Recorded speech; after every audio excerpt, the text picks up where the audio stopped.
it's almost 11 o'clock. Yay! Still to come. We have got the very amazing Mr. Tony Banks from Genesis talking to myself and John Hall coming up straight after the top of the hour.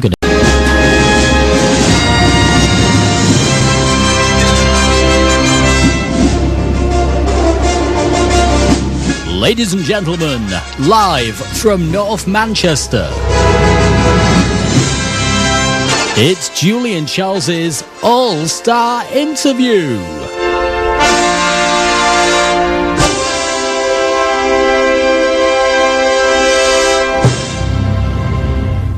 Hi there, Tony. Hello. Hello, Tony. Thank you very, very much for joining myself and John this evening.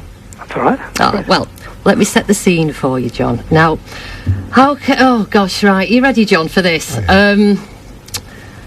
I'm old enough. I got into the first album of yours that I really liked was Duke and Avocab because that's my age group. But John, who's with me today, he was sort of grooving away to Nursery Crime in 71. Right. So, so we're both, and obviously then I got into your earlier stuff, later on in life, but John's been with you, Well, he sounds dangerously old. So. Thank you, Tony. No, it's 40 years since I saw you at the Free Trade Hall. Oh, right, great. Genesis Live. And so I wanted to ask you, what's the new album about? It's the second in the classical mode, isn't it? Well, yes, it's. I did, about 5 or 6 years ago, I did an album which I titled, rather originally, 7, because it had 7 pieces on it. And this one is called 6, and yes, there are 6 pieces on it. But it's, I've always loved classical music, and I'd done, many years ago, in the early 80s, I did a film for Michael Winner called The Wicked Lady, which used one of my themes quite extensively, and it was used orchestrally done. And I always thought it just sounded really lovely, and much better than it ever sounded with me playing on the piano. So I kind of always, in the back of my mind, I thought I might come back to this. And, after we did the Calling All Stations tour in the late 90s, I kind of had a bit of time. And I thought, well, let's have a go and see what happens, really. And it was, quite a difficult transition to make, I have to say. Such a different way of working, and had to get involved with lots of different people and everything to make it work. And went through 1 or 2 kind of difficult stages with that. Initially it was, didn't work so well, and then I did a second version of it, and then 7 came out, and I was pretty happy with it. But obviously I learned a lot with that, and felt I'd really like to try and do it again. And I had a pretty productive year about 2 or 3 years ago of writing stuff, and I just it all sort of came, really. And as I said, having learnt what I learnt from the previous one, I was able to kind of slightly be more bit selective about the people I used, particularly the orchestra. I went to Prague. Because I could get, for the same kind of money, I could get about 3 or 4 times the amount of time that I could with the London Orchestra, and that made a lot of difference to me. So, that's how it sort of came into being, really. As regards what's it about, well, I tend to write music as music very much, I think, and but I have given this a sort of very loose sort of thing to bind it all together, a kind of loose theme that tells a kind of universal story you have a lady seductress who's referred to with the title Siren, which is the first piece, and then a kind of knight, slightly unimaginative knight, who I see as the sort of the other protagonist, who's referred to as Blade, which is, and these 2 pieces both have a solo instrument in them, which gives them a sort of, more of a personality in that way, and the other pieces are all kind of parts of the rest of the story, which are all fully orchestral pieces. There you go, that's a very long answer, but that's roughly what it's about. You can edit it down later. Tony, listening to what you've just said about what the album's actually about, I get the feeling that you're maybe into science fiction or something like that. Would I be right? Well, yes, certainly. I am. I've always been into science fiction and science fantasy, and obviously in the early Genesis days I used it a bit. Some of the lyrics I wrote, obviously particularly Watch of the Skies being a prime example, really, where I sort of was an early Genesis track, which was quite a popular one at the time, which is a mixture of sort of Arthur C. Clarke and a bit of other things in there. Yes, I do like that. I mean, it's not really part of this this record, I suppose. Although it's slightly more, I suppose you say it's fantasy and all that kind of stuff is the most logical area this could be in. But it's it's a more general story than that. It could be more of a sort of legend kind of thing rather than perhaps so obviously science fiction. Right, and one of your great quotes was that you'd rather write songs about wolves than boy and girl. about boring girls. But no, well, I think I found it easier to write about wolves. I think it's more the point. I came from a fairly I went through the private education system and ended up fairly repressed individual, like we all did, actually. And, the concept of writing about girls was kind of a little bit difficult at the time. Sort of got used to it after a bit, and by the time we got to the late 70s, we all found it rather easier to write about that kind of thing. But there is something quite exciting writing about, stories and things which are just slightly different from your average pop song, really. I mean, an awful lot has been said about relationships between men and women in pop songs, as we know, and less has been said about wolves. So exactly, that was my attitude, I think. Or indeed hermaphrodites. Well, hermaphrodites, that's true. That's, yes, we... Well, the Greek myths were a good source of lyrics for us in the early days, certainly. Yeah, definitely. And what did you first think when Peter walked on? This is the lead singer of Genesis, Peter Gabriel. He walked on with a fox's head and in a woman's dress in Dublin. Well, we were kind of shocked a bit because we didn't know he was going to do it, and he didn't talk about it beforehand because he knew that we'd say no. Did you definitely say it's not a myth? Then you didn't know that we didn't know he was going to come on at that point. Obviously, it had been used as the album cover, and he came on in a fairly inappropriate song actually, because he came in a song called "The Musical Box," which really had nothing to do with that. But it was, I mean, when he came on, it was weird because you're playing and you think, oh, shit, and you sort of miss a beat or two, and then it happens, and then you do it, and the next week you find yourself on the front page of Melody Maker, which at the time was sort of the key magazine. So you kind of thought, well, if he wants to do it, let him do it, really.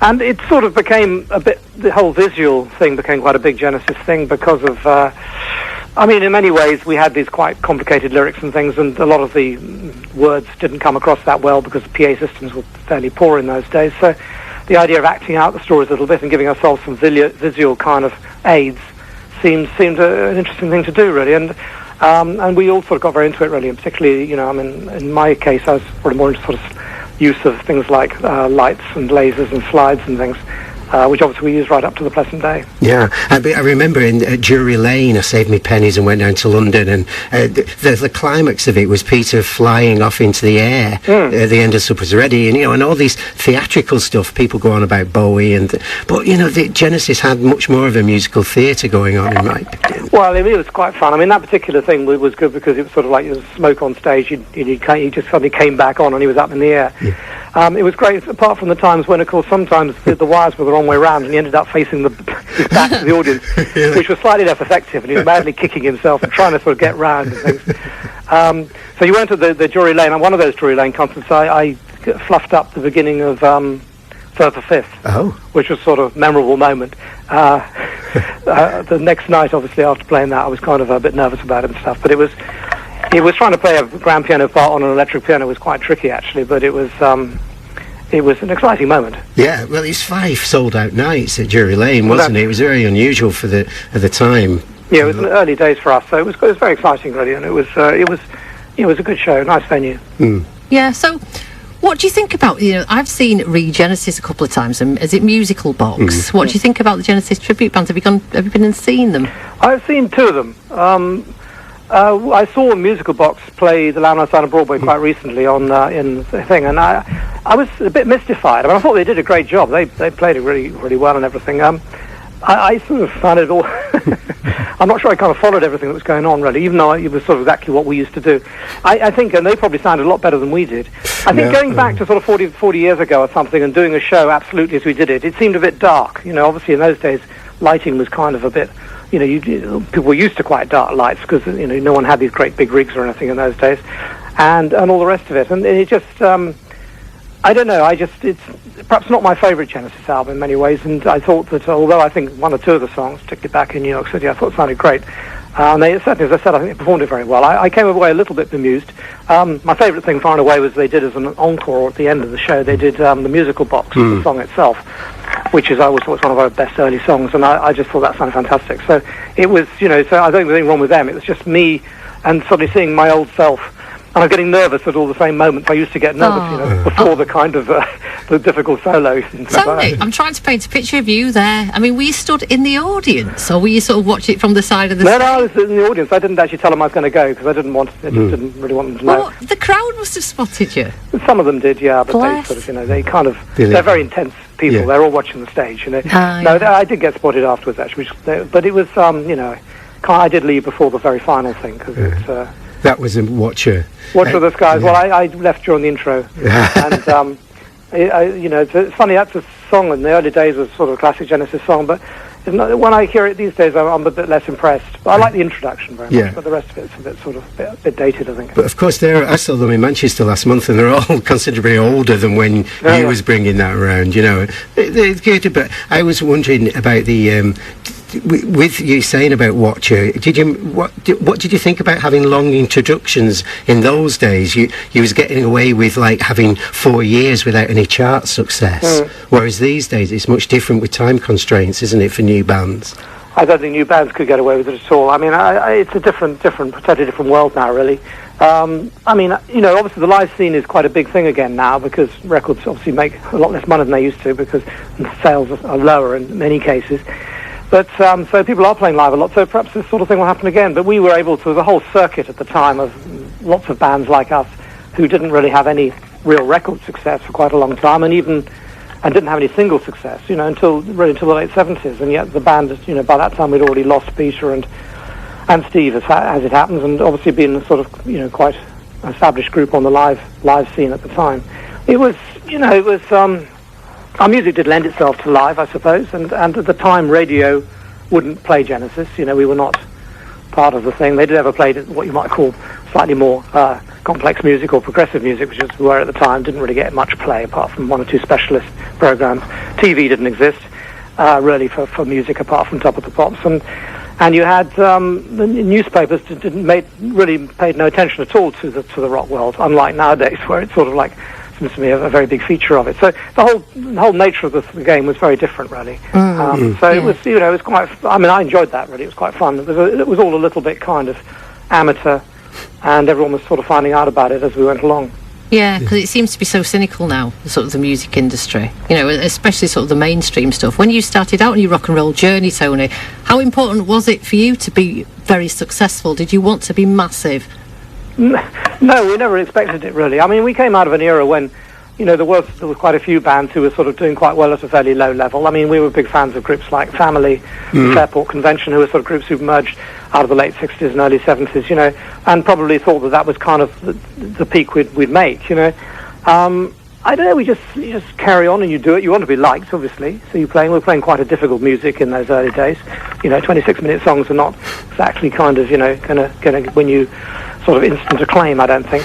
So it was a lot of fun. I mean, it was, we built up a crowd and they liked us, and then we were very faithful sort of people would come again and again and stuff.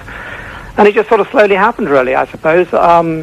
We were lucky at various times. I think we were very lucky to be able to replace Peter with Phil within the group, so that the fans had no problem with continuity there. Also came out with Trick of the Tail, which was a strong album at the time, So these things sort of happened, and then we were lucky with Follow You, Follow Me was a hit, just at the sort of time perhaps when, when groups were kind of, I mean, the punk thing had sort of happened and everything, and the group could have disappeared really at that point, I think. But we just, I don't know, we always liked sort of slightly simpler music, and a bit of that became a little bit more prominent in our act, as it were. And from then on, we suddenly became a radio-friendly band, having not been played on radio at all. From Follow You, Follow Me, really right through to sort of, to the 90s, we were then sort of played on radio regularly. Yeah, because that's real talent, isn't it? To be able to reinvent yourself over and over, like the Beatles did. Different guises. I think that's real talent to me. Well, we never really sort of. It was nothing clever, really. We weren't trying to reinvent ourselves. We just kind of. We'd always done the simpler stuff and the more complex stuff. And the simpler stuff became a little bit more sort of. We got better at it, I think, and it just happened to work right with the times. To be honest, towards the late. By the time we got to sort of about 1980 and stuff, the progressive world, if you like, had gone very much into the underground again, and was not sort of something that you heard much about. And groups like sort of the groups we were sort of around with, if you like Yes and the LP and everyone, had sort of kind of disappeared a little bit at the time. So we kind of left standing, and just fortunately just seemed to sort of have a, we were having hits with after Follow You, Follow Me, with slightly unlikely songs like Mama and So On Again, which are sort of reasonably, complicated songs, but still somehow getting through. And I remember that sense of anticipation the first night at Hammersmith Odeon when, nobody knew exactly what it was going to be like. When Peter had left. It was really exciting times, those, wasn't it? Well, it was, it was a strange moment for me. We were playing in Canada. We did 4, Canada was a big place for us in those days, really. So we did 4 warm-up gigs sort of in the Ontario area. One of them was London, Ontario. Was that one you're talking about? No, I went to Hammersmith. Oh, right. I thought, that's different London. But that's the first one, I think, was London or Kitchener or one of those places. And, it was kind of very strange. I was sitting there playing my usual place and then suddenly looking up and seeing Phil, who was dressed a bit like a sort of painter, had a sort of boiler suit on and stuff. And I'm thinking, this is a bit odd. And then it sounded all right, but then he started talking to the audience, and the audience responded immediately to him. They seemed to like him, and he had a great rapport with the audience. He was easy at talking to them, could make jokes and stuff. Obviously, he worked pretty hard at what he was going to say. And it just sort of seemed to come very naturally, really. After about halfway through the first show, I thought, well, this is going to work, I mean, we knew the album was doing okay, so that was sort of okay, but just playing live was a different thing, because Peter had been a very, very strong presence live, he's a great performer, and had, a lot of atmosphere. I mean, the nature of the group, the image of the group probably changed a bit at that point, because Phil is a slightly more sort of, he's not quite such a sort of dark character as Peter was portraying in those days. Yeah, because, I mean, very strong front man. I mean, so now you're a front man. How are you taking to that? Because you've always, been a little bit less in the spotlight, haven't you? Well, yeah, so there's always a problem, really. I mean, every time because I've done a few solo albums in my time as well, and it's always a little bit, I'm very happy, and perhaps too happy to play sort of, to hide behind Peter or Phil or even Mike, when we sort of do things at award ceremonies or whatever it happens to be, and then suddenly you say, well, I've got a solo album, I want people to listen, and they say, well, who the hell are you? Because I've never sort of pushed myself up and everything, and I struggled a bit with getting much attention paid to some of the solo albums, although I think, a couple of them, could have, if they'd been handled a bit differently, could perhaps have done all right. But with the classical thing, it's slightly different. This orchestral, there's a slightly different sort of emphasis, I suppose. The sales are much smaller, but you can make much more of an impact.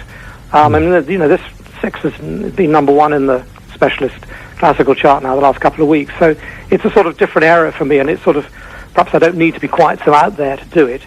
I mean, I've said I will do whatever I can, You saw me, obviously, on when I did the breakfast TV thing, and done a couple of other things as well.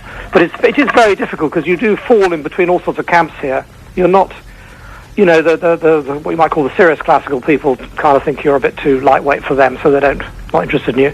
And then the rock and rollers can't really, I mean, you're playing classical music, so they don't quite know what to do. And it's the same with, that's true of some of the radio stations. It's true of the press, obviously, as well. They have a sort of thing. So you do sort of, you get by without being noticed a little bit. So I'm really relying a little bit on selling to people who kind of know Genesis and have liked what I've done in the past and things. But, it's as I say, I've been very gratified the way it's been doing recently. And I think if we can just get another thing, obviously, is if the music was used in some other genre a little bit, TV or film or something, that even a dreaded advertisement, because these things do act as incredible promotion, and it's I think the music, it doesn't make the music any less good because it's promoted that way. It just means, and I'm very proud of this album, and I think, particularly the piece of the violin piece on it is probably proved to be the most instant piece in a way, but I think people have the album for a long time, they get satisfaction throughout. Yeah, because Tony, I was going to ask you, because we like rock and roll here, and we also have a classical midnight moment every week where I choose a piece of classical music. So which track would you like me to play for everybody this week? Well, it depends what effect you want to have, really. If you want to wake them all up because they're all falling to sleep a little bit, then obviously the blade, the violin piece is the one, Yeah. If you want something a little more restful, well, it's up to you. You can play it whichever one you like. I mean, my own favourite one is, in many ways, is the sixth piece, which is also a bit dramatic, I suppose, which is called City of Gold. But I mean, you choose, because I'm happy with them all. Okay, excellent. I queued up, going back to Genesis, for 2 nights and 2 days for tickets for the Lamb at the Palace. And is there anybody? Oh God! Is there anybody I got in front of the Evening News and everything, Tony? Is there anybody that you would have queued for? You liked Otis and James Brown, didn't you? Is there any? You're going to say the Beatles, aren't you? Well, I'm a big Beatles fan. Yeah, I mean, I think probably because by the time I was started going to rock music, is kind of like I hadn't really sort of worked out live music at all until about 1967. And we went to the Marquee Club. Peter and I went to see the Nice, and I hadn't realised that live music could really be like that.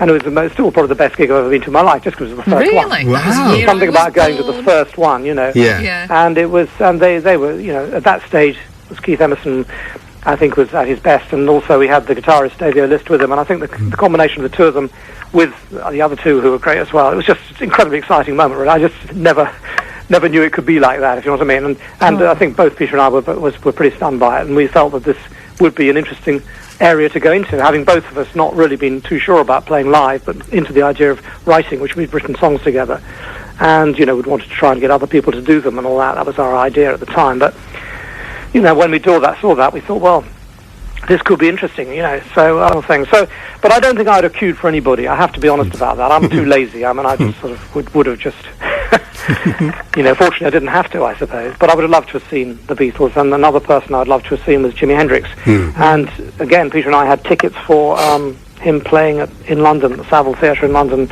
and that day, I mean, unfortunately for all sorts of reasons, but Brian Epstein died, and the Savile Theatre was owned by him, and they cancelled the show out of respect. So we never got to see him.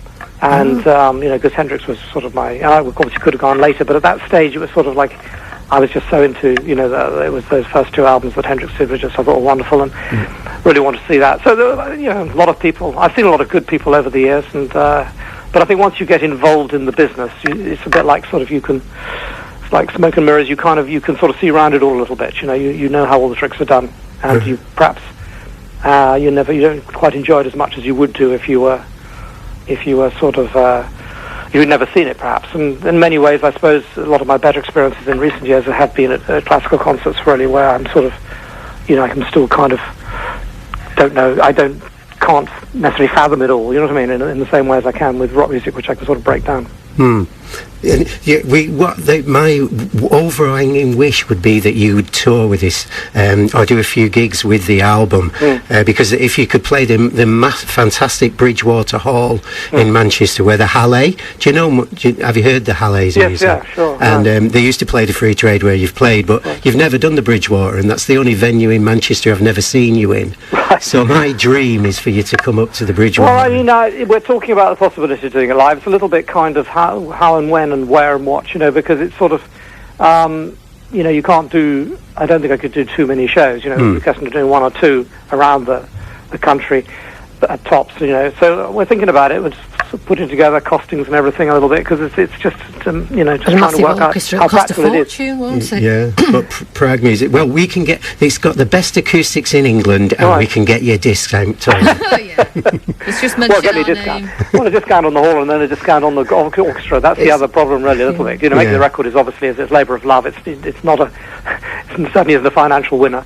And you have to sort of be sensible about it a little bit, because if you play a show and it's going to lose a fortune each time, then it's not. You have to think twice about it. I mean, so much classical music is obviously sponsored by, and that is how it's able to be done.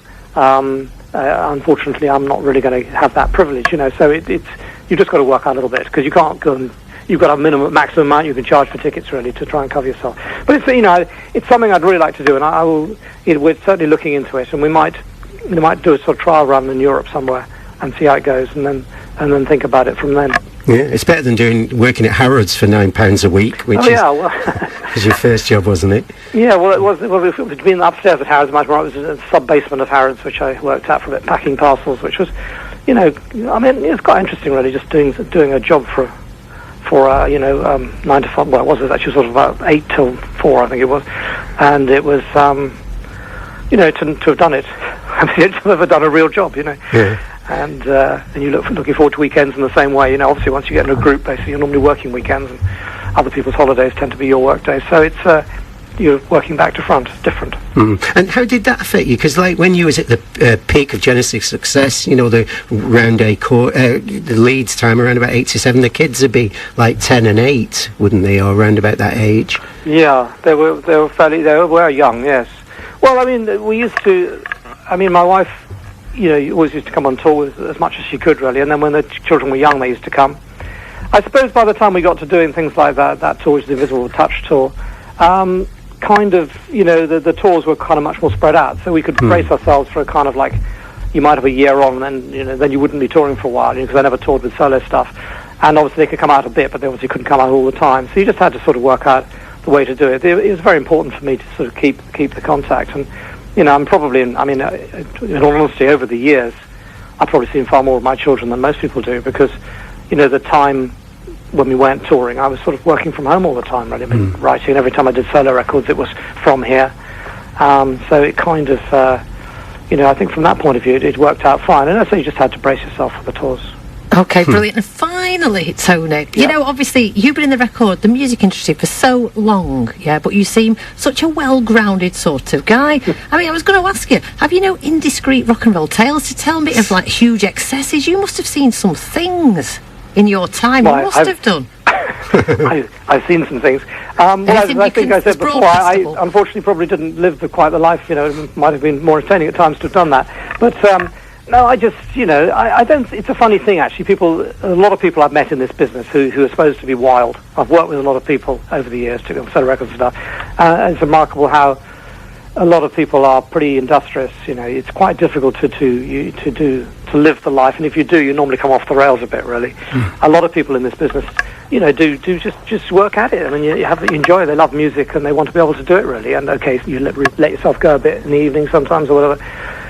I don't really know. I mean, it's just I'm a sort of naturally kind of fairly introvert sort of guy, and quite happy to. And some of my pleasures are a bit more kind of, are less wild, I suppose. In all honesty, there's nothing I hate more than going to a sort of disco or something. I have to be honest. I get no pleasure out of being blasted with music and stuff. So very loud music and things. So there's certain things I don't really do like that, I suppose. And I'm happy wandering around and walking and photographing and just generally that kind of thing or whatever. So it's sort of, I suppose it's just the kind of person I am, really. Nice. Right. Well, I'm going to finish, Tony, by just thanking you for the years of intense pleasure I've had from you, man. And there's new bands like Manchester's Big Elbow bands. Is there any bands that you see that you think, we've influenced them? Quite clearly, Guy Garvey says that, Genesis influenced them, Radiohead and Muse.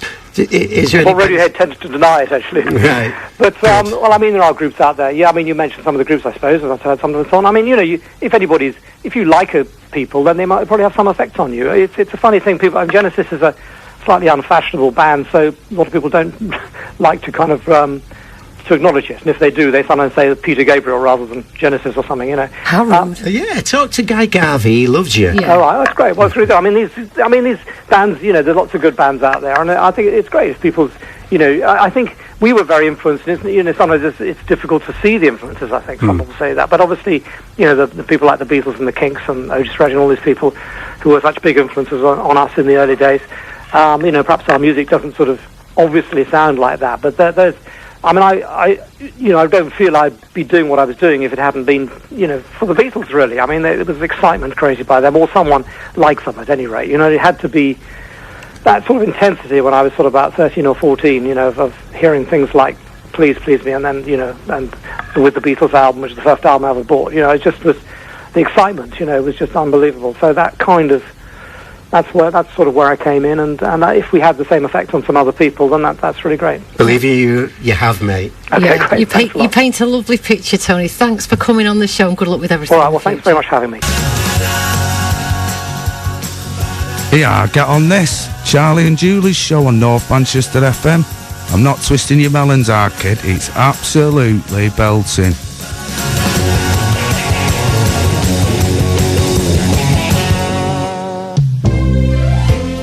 Has life got you in a pickle? Then give your keyboard a tiny tickle. And write to the Chales and Julie show. We'll sort your problem and say hello on Pillow Talk. And I've got to say, Julie, what a lovely interview that was. Really nice. He sounded like a nice guy as well. Oh, I know, but, that guy, when you think about it, he must be like one of the wealthiest men I've probably ever spoke to. When you think about it, I think like 18 million albums he sold. That's without, tours and merchandise and blah, blah, blah. Sorry if I'm being a bit, sort of the materialistic weasel of the group here. But, when you think about it, I tell you what, if you had that lifestyle, there'd be something really wrong if you weren't nice, don't you think? But what a darling. Yeah. What a darling. It was a big thrill. Obviously, you can tell, for John and I. But you'd think someone with all that money and all the rest of it would be not only nice, but would be happy. But money can't buy you love, and that's